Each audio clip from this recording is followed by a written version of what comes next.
I do think that being a CISO is one of the most difficult and perhaps unforgiving jobs currently in business, because you're in a situation where you've got an endemic problem of the insecurity and instability and lack of resilience in network systems, even in really quite well-resourced organizations, and an understanding on the part of leadership, either because they've realized it themselves or because regulators or public policy people have told them that cybersecurity is a very hard to price risk.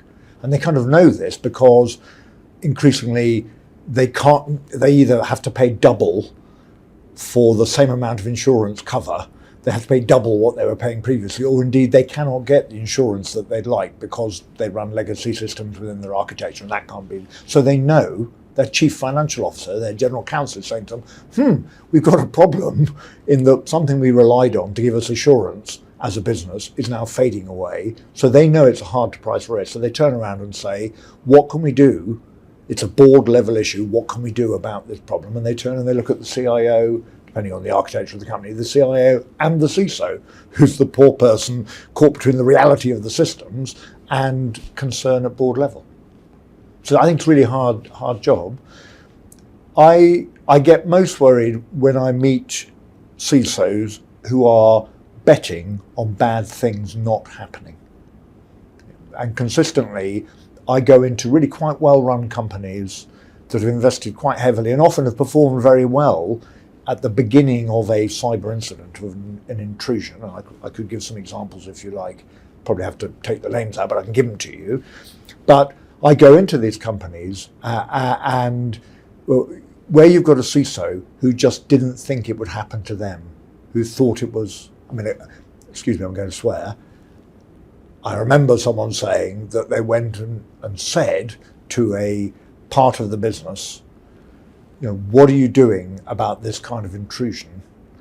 And the business leaders said to him, don't come here with all that Harry Potter shit. That stuff, we've never seen that. That's never happened to us. We know our systems. Thanks very much. We're engineers. Yeah, because they hadn't seen it. You do get CISOs because it hasn't happened to them.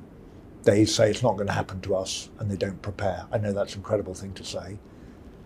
The ones who've prepared, who've said, if that does happen to us, I'm going to need help. So I know who I'm going to. I know who my partners are. I've already agreed with my suppliers and my partners who's going to come in and help me if something goes wrong. And indeed, in my supply chain, I'm going to help them. So I've already thought about what we do if something goes wrong, on the one hand. And on the other hand, I've got a plan for when they've got that very strong driver for changing the organization, take advantage of it. So all those things they've been arguing to change to improve security and haven't been allowed to because it affects the bottom line, and suddenly the bottom line is affected by a cyber intrusion, they say, great, now can we shut down that product? Can we upgrade this? Can I have the money to do that? And they know in their minds, in that golden period after an incident, when people are saying this can't happen again, because the costs of incidents, the loss of business, the business interruption, is so great set against the cost of cybersecurity that at that moment they'll invest.